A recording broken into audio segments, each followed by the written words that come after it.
अकबर और बीरबल की कहानी। एक बार बादशाह अकबर को पान की तलब हुई। उन्होंने अपने एक खास पान वाले को पान लगाने के लिए कहा। उसने पान बनाकर बादशाह को दे दिया। बादशाह ने चुपचाप पान खाया और उस पान वाले को अगले दिन आधा किलो चूना दरबार में लेकर आने को कहा। वह नहीं जानता था कि बादशाह ने उसे ऐसा क्यों कहा।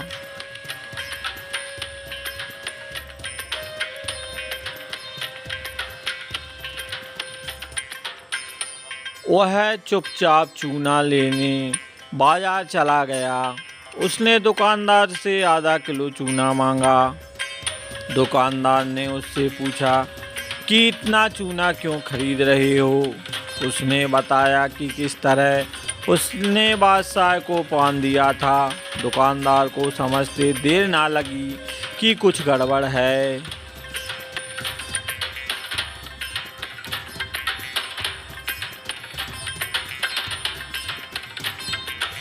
उसने पान वाले को समझाया कि दरबार में चूना लेकर जाने से पहले बहुत सारा घी पीकर जाना।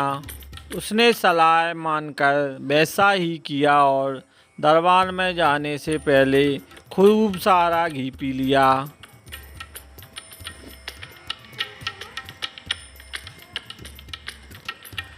दरबार में पहुंचने पर बादशाह ने उसे सारा चूना खाने को कहा।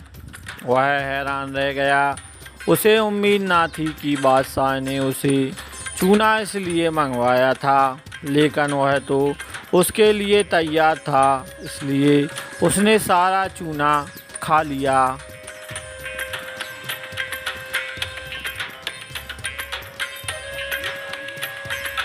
उसके बावजूद उसे कुछ नहीं हुआ तो बादशाह ने उससे कारण जानना चाहा।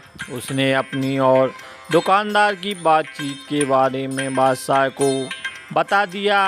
अब बादशाह उस व्यक्ति से मिलने को उतावले हो रहे थे जिसने उसके मन की बात पहले ही जान लिया था।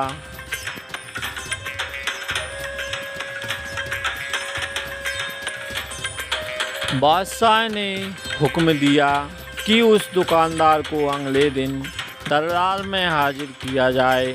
अगले दिन उस दुकानदार को दरबार में लाया गया। बादशाह ने उससे पूछा कि वह उनके मन की बात को कैसे समझ गया।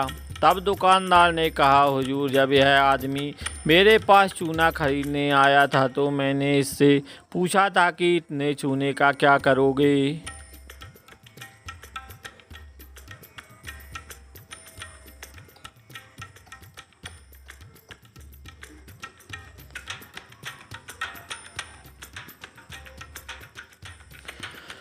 मुझे इसने बताया कि इसने आपको पान बनाकर खिलाया और फिर आपने उसे चूना लाने का हुक्म दिया। तब मुझे समझते देर ना लगी कि ज़रूर गलती से इसने पान में चूना थोड़ा ज़्यादा लगा दिया होगा, जिससे बादशाह के मुंह में छाले हो गए होंगे और इसी का एहसास करवाने के लिए आपने इससे चूना मंगाया।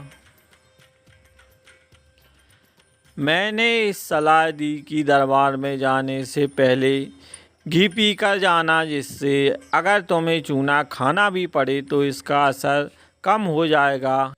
यह दुकानदार और कोई नहीं, बीरबल थे।